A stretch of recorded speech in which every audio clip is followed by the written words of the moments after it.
Well, good morning everybody and welcome to a different style of video. I suppose we call it a vlog, and it is Judgment Day for my C63 AMG because it has its MOT and service today. So I thought I'd just kind of bring you along the experience, and I've also got a few things that I also want to share with you and talk about as well. So let's get inside because it's really windy and cold today, and let's go for a drive. This is a proper cold start this morning.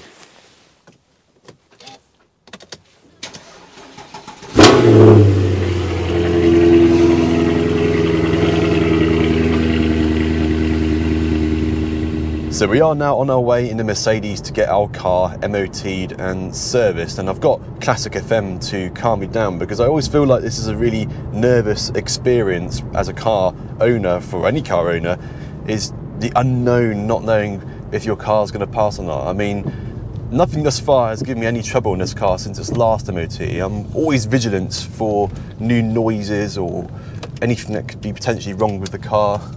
I'm quite good with my hearing and picking up on new things. I'm quite attentive in that regard, but nothing I can think of has given this car any trouble for the past year. So I'm basically doing this for the next few hours to really ensure that we get a nice, fresh and clean pass for our C63. And I really want that clean pass because this car, if you're not in the know already, is actually for sale and has been for sale for the best part of a year and a half now, and I have dropped the price accordingly for the market, but it just really seems hard to sell, and it made me want to ask you guys a question, and that is what is the longest time you guys have had to sell a car for? I'm sure I'm winning with the year and a half, because this really is not a car that is high in demand at the moment with the current climate we're in.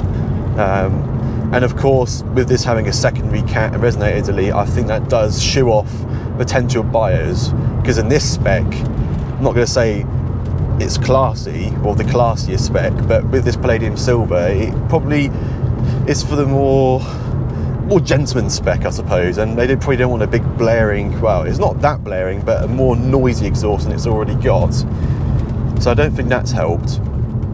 So it probably has shooed away potential owners. But yeah, the price I don't think is too bad, priced at around, I can't remember now, is it £22,500? I can't even remember now, it's been that long since I looked. But yeah, just very, very little interest in this car, unfortunately. But I'm hoping with a fresh service and MOT, and I can add that to the description, it will help it sell. Not that I want it to sell, I'd rather keep it forever, but unfortunately I am in a position where I do have to part ways eventually. But perhaps that's just a sign that it doesn't want to go because it's meant to be with me forever, but time will tell. Now, in other news, I'd just like to say a massive thank you to all the support in my recent video of Can You Daily Drive Your C63, and it did exceptionally well for a channel my size. It's got loads of views, loads of likes, loads of people are interacting in the comments, which I really do love. The most part about doing YouTube is interacting with you guys. So thank you very much for the people who did comment on that video, and also all the people that subscribed. I got a lot of subscribers from that video in such a short space of time. So if you're new around here, thank you so much. And there's plenty more C63 content to come.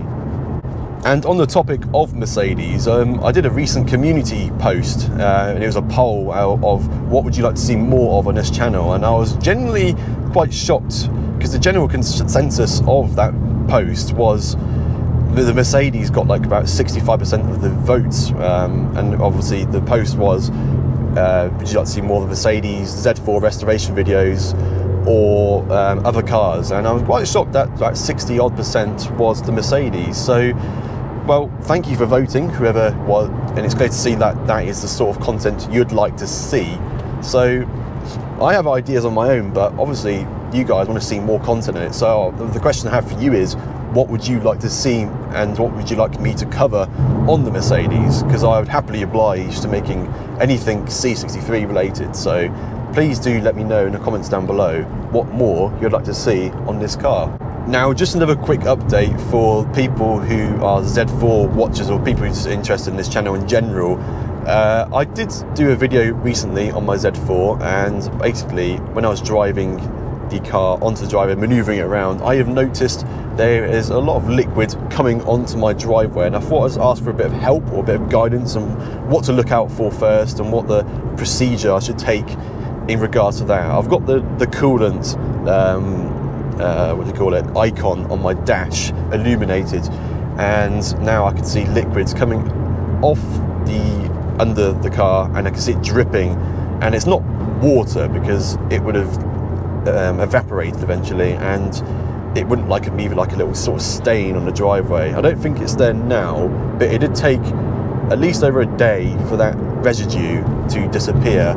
I have to check again, but yeah, I don't know I'm not really mechanically minded, so if anyone who is mechanically minded watching this, all I'm asking is, what is the first course of action that I should take to look at this sort of coolant issue on my BMW Z4, or am I just overthinking it? Just thought I'd ask whilst we're in this sort of vlog styled video. So any comments and answers in regards to the coolant issue on my Z4 are very welcome.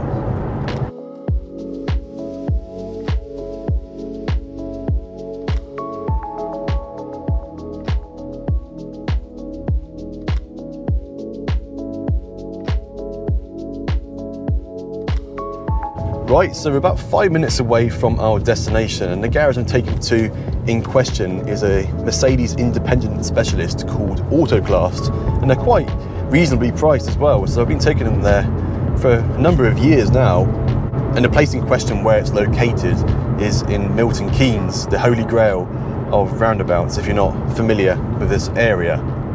Well, we're here now, and normally there's quite a nice selective amount of Mercedes outside parked up, and sometimes there's some very tasty ones. Don't know if there'll be any today, but we can hope. Just got to find somewhere to park, I suppose, first. It's a big Mercedes, I can't remember what they're called now. It's basically a Ford Ranger with a Mercedes badge. It's an X-Class, I think it's called. Right, so I am now parked up at AutoClass in Milton Keynes, and I suppose all I can do now is report back to you when I have the results of the MOT and service. So in the meantime, I'll probably do a bit of editing, and I'll see you soon.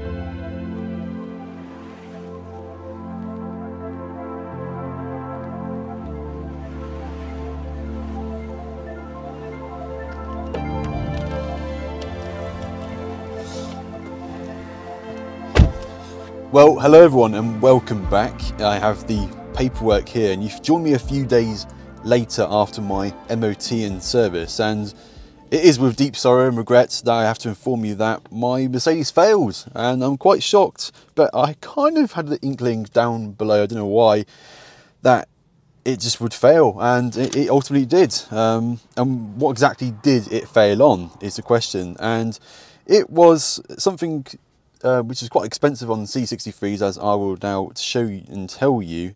And it was the offside front lower arm which failed my MOT, and it is actually quite a costly repair, and it does unfortunately wear and tear over time, and you have to get them replaced. But yes, my offside front lower arm did fail, and I did actually hear a squealing noise on my suspension a few weeks back. I know I said earlier in the video I'm quite vigilant, and I did hear this one, but it disappeared after a day. I went through some torrential rain and a bit of hail on the road, and I thought that's what might have caused this noise, but it disappeared after a day. So I naively thought that it was just a blip and I might be able to get away with it, because I didn't think anything of it because the noise disappeared. But what exactly was the cost of my lower arm? Well, right here it says it was £480, and that's before VAT, so add an extra 20% on that, that's probably around 560 or 70 pounds Oz, which is extremely expensive. But the 570 pounds on this piece of paper I didn't actually pay, because the guys at AutoClass Mercedes actually could source me one for 190 pounds, which was a big win, because I was looking online for replacement ones from AliExpress that you get, which are like for like, and they can also get for about 160 plus postage, and people on the C63 forums have vouched for that. It's a like-for-like fit and it does work. And you're probably wondering, how do you get it for 190 when it says on here it was 479 plus VAT? Well, this is where they really did me good. So it turned out 2 hours later they found out they didn't actually they had the wrong side, so they had to quickly go out to Mercedes garage and find a genuine one, which is the really expensive one. And because they quoted me £190 for the lower arm and then realised they didn't have one in stock 2 hours later, they just said, just forget about it, we'll get a genuine one and we will cover the costs by knocking off some costs with your servicing, etc. In terms of other things which costed me money, well, they found out my battery only had 25% health left. It must have been the original one. So that costed me £187.50 plus VAT. They also had to do a air conditioning bacterial cleanse. That cost me £82.50. They also did a lubrication for my sunroof, which is free of charge because I think it's part of the service. So that's good. And they also had to do a coolant change as well, which cost me £91.67. And they also did an A service for my Mercedes, which cost around £280, which I think is really, really, really good value. Can you compare it to like main dealers? And that was like an engine and oil filter change, as well as the lubrication of the sunroof as well. So in total, if we jot that all up, I think the total cost came to £938. And considering all the work that was done to it, the MOT, the service, the lower arm, the battery, the coolant change, and as well as the air conditioning, I think that's really, really not too bad. It is a bad bill. Obviously, I'm not happy about it, but these are things which ultimately have to be done to keep the car road legal. And I did have a couple of advisories as well. My front brakes discs are getting low, and both of my rears on my tyres are also getting low. However, my rears I've actually managed to last for about 13,000 miles. And when you see people in the C63 forums saying, "Oh, do you get around 5,000 miles out of my tyres?" Well, it does show that, well, maybe I'm just not really a fancy driver, but you can make them last. And I have done my fair share of exuberant driving, but yeah, 13,000 miles out of my Michelin Pilot Sport 4S's is quite good going, and they still work as if they were freshly put on. They still have really good grip at the back and can always get the power down. So all in all, really, I think £938 is absolutely tremendous value for all of the work that they did. And if you are in the Milton Keynes area or an hour away, I highly recommend using AutoClass Mercedes, because I think they really do represent good value for money in terms of all the work they've done. And I've been using them for years. As well as they also did me a massive favour for not charging me the proper genuine Mercedes price for the lower arms, because they already honoured me that price they gave me initially with the lower arm at the start. Well, everyone, I hope you really enjoyed the insight of the costs of having a Mercedes 63, and I've had it quite good, if I'm honest, for the past 5 years, so I can't really complain. I was expecting something like this to prop up eventually. And if you do like C63 videos like this, then please do give this video a like and consider subscribing, because there'll be plenty more content on this and you will not miss a future upload. And I would also like to know what sort of unexpected builds you've had, so please do let me know in the comments down below. But anyway, as always, thank you so much for watching. Until next time, bye for now.